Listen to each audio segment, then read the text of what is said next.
थोखिबा थौदोक वाथोकसिंगदगी मरुएबा ई पाउसिंग खोंगचरकाना मणिपुर टॉप चैनलदगी शेयर तौजगे म्याम लफुक्तमिनसी अहानबदा मरुएबा पावमो ओइना म्याम प्रेस रिलीज मंगांग फेब्रुआरी तांग 13 थोकरे वांटेड इन्फॉर्मेशन ने तांग 13 थानी इंग्लिशिंगनि कुनगमथोइदा पुंग 13:30 सत्पा नुमिदांग वैरमगी मतमदा बजखंगदबा सिंगनबा एक्सट्रीमिस्ट ऑर्गेनाइजेशन मेंबर ऑफ बेलीगिनी हन सिंगनबि नुपीसिना नंबर थादबा व्हाइट एक्टिव स्कूटर अमा थौराकाना चाइनीज हैंड ग्रेनेड अमा पोकनाफम और पीपल क्रॉनिकल मीडिया हाउस की मनुंगदा गेट मनुंगदा लंगशिलंबा बॉम मदु मियोबिगी पुंसी क्या अमसुम प्रॉपर्टी क्या अमादा थोन बयारी मदुना मुखिगी FIR number 16 of 2021 IPS US 307 IPC 13 UA of P Act अमसुम for explosive substance act अमा रजिस्टर तौखरे अमसुम केस रिवार्ड ओइना लुपा लिसिंग यांखै केस रिवार्ड पीगनी हाना लौथोखरे अमसुम मखोगी इन्फॉर्मेंट सिंगी मोगी आइडेंटिटी सिंगसु कॉन्फिडेंशियल ओइना थांगबने हारी अमसुम सु कांटेक्ट तोबिरकदब सिंगदी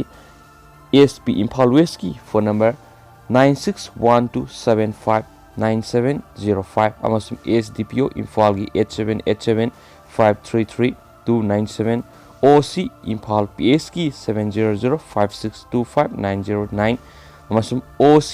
CDO इम्फाल वेस्ट की 9856136200 ने मखा चथरकपो नतोप मरुएबा पाव खरा मैम शेयर तौजरके मैम लफुक्तमिनसी अरुबा पाव अमा ओइना chief minister N Biren ngasi Vidhan Sabha दा हाइख्रे माकी सरकारना राज्य सिगी arm forces special power act लौथोखिनबा केंद्रना तक्षिलगनी कांग्रेस की सूर्य कुमार ओखरमना हंगलकपा वांग अमगी पाखुमदा मुख्यमंत्री नाय हौखिबा सही खरा सिदा ललहौबगी इरांग हंथरक्तुना मिसि मिनागी सांगसु हंथरकली मसिना मरम ओइदुना राज्यगी फिबम सिंथानिंगाय ओइना फगलकली मरम अदुना विधान सभा की मिफम हेक लोइबगा न्यू दिल्ली दा सत्तुना केंद्र की गृह मंत्री दा मणिपुर की एक असी लौथोखिनबा तक्षिलुगनी सस्पेंशन ऑफ ऑपरेशन सही तौनरिबा लरहुलुप सिंगी वफम लाइखा ताना लोइसिनबा ngamdriba NSN IM gi shanti gi wari loisinba ngamdriba amadi Manipur ngamkhai gi raija gi oiriba maram singasina ek asi laukthokpada tarai oidabadi yai haina mantri na phungdokhi amasum mukhya mantri na hairi jiko tampak amasum tungjoida Manipur amasum Nagaland marak lamgi sayanaba amata leite Congress ki Keranjina hangba wahang amagi paukhumda mukhya mantri na hai Mount Ishoda Manipur yoina juko yaugadaba lambi tongana semba hore mafam aduda security gi barrack ama hangdoktuna ningthina ngak seli mahakna hai adum oinamak Nagaland gi Southern Angima Manipur gi Mao amasu Maram gi marakta traditional boundary da sayena bakhara dilai adubu Manipur amasum Nagaland gi marakta state boundary yoeba sayena ba wafam amata leite haujuk laidiba state boundary si Nagaland सेमद्रिङै आसामदा पुन्ना लैरिङै मतमदा लैरम्बा अमसुम लिसिंगमगा चनिपानदगी लैरक्पा मणिपुरगी असेंगबा ngamkhayni मुख्यमंत्री हाय मणिपुरगी ngamkhayda Nagalandna दामना सिंगबा सानबा होनरक्पा थिंगदुना हंदोहनख्रे मणिपुरगी सरुक्ता हौजुक फावबगी ओइना Nagalandna करिगुम्बा मखल अमतगी construction सिंगी वाफम तौबा लैते हायनसु पाव अमना मखाताना सुफुंदोरक्ली मखा चथरकपोइना मणिपुर गब COVID-19 update मैम तेंतकना share तौजरमगे मैम फुक्तमिनसी गवर्नमेंट ऑफ मणिपुर COVID-19 कमन कंट्रोल रूम दगी थदरखिबा प्रेस रिलीज नंबर 329 गानुमिदाम वैरमगी पुंगा फुके अपडेट मैम पुनमियोय मपन COVID-19 पॉजिटिव हनख्रे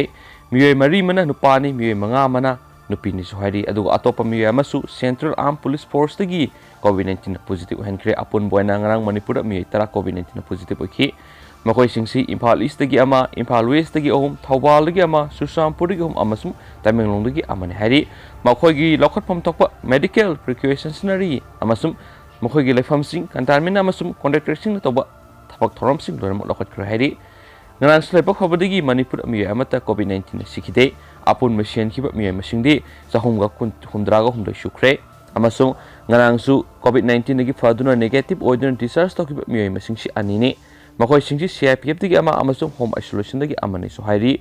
अदुगा हौजी ꯁ꯭ꯇꯦꯠꯁꯤꯒꯤ ꯑꯣꯏꯔꯤꯕ ꯔꯤꯀꯣꯚꯔꯤ ꯔꯦꯠꯁꯤ ꯃꯌꯥꯝ ꯑꯗꯨꯛꯀꯤ ꯃꯇꯤꯛ ꯁꯤꯡꯊꯥꯅꯤꯡꯉꯥꯏ ꯑꯣꯏꯅ 98.41% ꯂꯩꯔꯤ ꯍꯥꯏꯅꯁꯨ ꯄ꯭ꯔꯦꯁ ꯔꯤꯂꯤꯁꯅ ꯃꯈꯥ ꯇꯥꯅ ꯐꯣꯡꯗꯣꯔꯛꯂꯤ ꯃꯈꯥ ꯆꯠꯊꯔꯛꯄ ꯑꯣꯏꯅ ꯃꯄꯥꯟ ꯂꯝꯒꯤ ꯑꯣꯏꯕ ꯑꯇꯣꯞꯄ ꯃꯔꯨꯑꯣꯏꯕ ꯄꯥꯎꯁꯤꯡ ꯃꯌꯥꯝꯗ ꯁꯤꯌꯔ ꯇꯧꯖꯒꯦ ngarang mahaygi lairembi Saraswati Puja numitki numidang awang nungpokta maming satliba college Cotton College ki mahairoi singna college asigi mingset thianbagi thaudo ama thokre tawbagi di mamang dasu college asigi mahairoi singna natta oidaba thawong ka sathakibagi record leitabadi nate ngarang numidang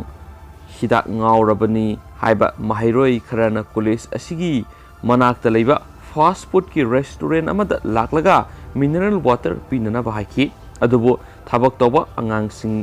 du Assamese ngangde hairaduna mamaida Cotton College ki satru yankai mukna road amadi saina singba puduna laklaga restaurant asigi mapu amasum thaumi sing furakhi maru oina mapu asi phibam thina sokpadagi manak nakpa Mahendra Mohan Chowdhury Hospital puduna laikatna pataki restaurant asisu makhoina amang atakya thonki thaudo asiga mari lainana hauzik phawbada Pan Bazar Police na satra amadi fajinkhre asumna ka henba mahairoi kharana ikai khumnaningai oiraba college asigi mingsa thian ki haiba pawmusu akanaba source ma phangmadi memna share tawjarakpani makha tharak poina topa paw amanamo ngasi Guwahati gi GMCH auditorium da afaba mahairoi nupi masa lising changwaga chamaga humfuda scooty yen thokladuna Himanta Biswa Sharmana mapa masum masa ani gi marakta lainaba mari ama pukhatladuna pukning nungsiningai oiba wafam kya phungdokhi ma ki oinadi masa nupi dana hena nungsi hena luna tawi maramdi mahaki amasum Assam gi future animak nupi masa singi masa nupi sing mathaktani haiki mahakna ngamlabadi nupi mesa singda makhong mari panba gari piramgadabani su haiki nakalamaramda nupa masa afaba satra singdasu yamna thunama bullet natragana splendor piragani haibagi thajabasu pikhi hainasu source asina makhatana phungdorakli makha chatharakpoina topa pawa ma oina minister Himanta Biswa Sharma gi mingsa thianaba hotnarambagi damak local news website amagi journalist police na fajinkhre news portal Pratibima Live ki editor in chief Topikhuddin Ahmad amasum news editor Iqbal district police na fajin kibaga loinana asigumba news handokliba sigi marumda kari laidibage haibadu thiganaba gidamak makhoi anima police custody da thamkhre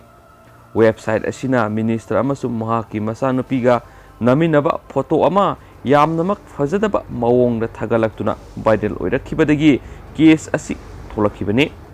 Dispur police na portal asigi paumi ahum amagasu fajin khare hainasu source mana makhatana phongdorakli dogme hojikuina di pausi matang sa lusinjarage dogme amna pausi tabi bolora matungna kari wakhalo laipi bi habru social comment box thambiramo dugu pathoksa kibra soikebo lankibi yarsing amna pigani and thank you